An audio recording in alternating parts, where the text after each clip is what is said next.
Hello pick my stocks viewers எல்லாரும் எப்படி இருக்கீங்க? இன்னைக்கு ஏப்ரல் 28 நம்ம மார்க்கெட் ஓபன் ஆகிறதுக்கு முன்னாடி நேத்து நைட் உலகளவுல என்னென்ன முக்கியமான விஷயங்கள் நடந்திருக்குன்னு பார்க்க போறோம். வாங்க ஸ்ட்ரைட்டா மேட்டருக்குள்ள போலாம்.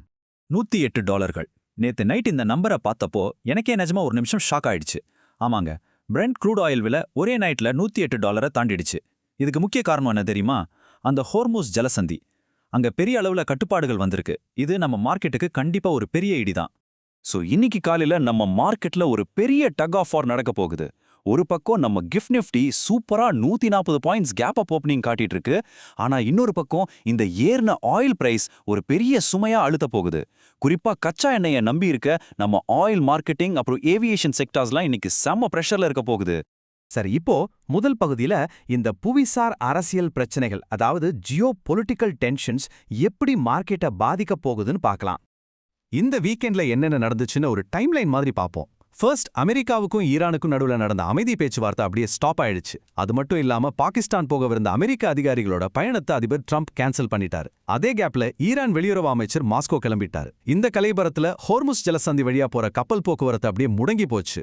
இந்த விஷயங்கள் தான் குளோபல் மார்க்கெட்ல ஒரு பெரிய பதற்றத்தை உருவாக்கியிருக்கு. இது பத்தாதுன்னு வாஷிங்டன் வெள்ள மாளிகை செய்தியாளர்கள் கூட்டத்துல ஒரு துப்பாக்கிச் சூடு முயற்சி வேற நடந்திருக்கு. இத பத்தி அதிபர் ட்ரம்ப் பேசும்போது அந்த நபரை மிகவும் மனநலம் பாதிக்கப்பட்ட ஒரு நபர்னு சொல்லியிருக்காரு. நிலைமை உடனே கண்ட்ரோலுக்கு வந்துட்டாலும் உலகளாவிய முதலீட்டாளர்கள் மத்தியில ஒரு பெரிய ஜாகிரதை உணர்வை இது கொண்டு வந்திருக்கு. அடுத்த 2வது பகுதி, உலகளாவிய நிலவரங்கள் எப்படி இருக்கு, அதுக்கு நம்ம உள்நாட்டு தரவுகள் எப்படி சப்போர்ட் பண்ண போகுதுன்னு பார்க்கலாம். இவ்ளோ டென்ஷன் இருந்தாலும் அமெரிக்கா மார்க்கெட்ல டெக் ஸ்டாக்ஸ் பெர்ஃபார்மன்ஸ் அபாரமா இருக்குங்க. S&P 500, நாஸ்டாக் ரெண்டும் முறையே 0.12%, 0.20% ஏறி புது உச்சத்தை தொட்டிருக்கு. டவ் ஜோன்ஸ் மட்டும் லேசா, அதாவது ஒரு 0.13% செறிஞ்சு முடிஞ்சிருக்கு.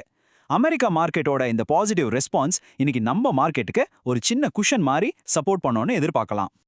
இப்போ நம்ம மார்க்கெட்டுக்கு வருவோம்.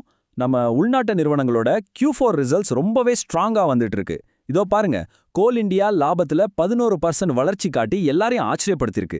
பொதுவாவே இந்திய நிறுவனங்களோட லாப வளர்ச்சி 14% வரைக்கும் இருக்கு.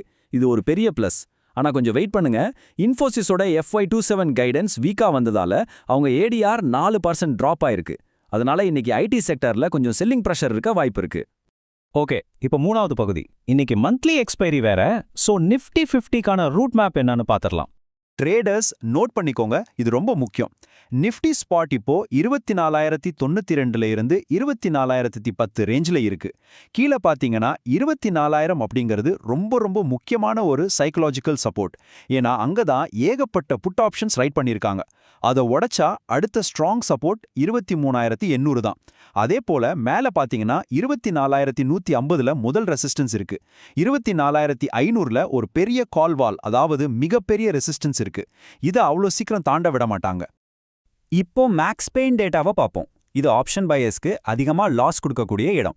இது எங்க இருக்குன்னு பார்த்தீங்கன்னா 24,000, 24,050 அப்புறம் 24,100 ஸ்ட்ரைக்குகளில் தான் அதிகமாக குவிஞ்சிருக்கு.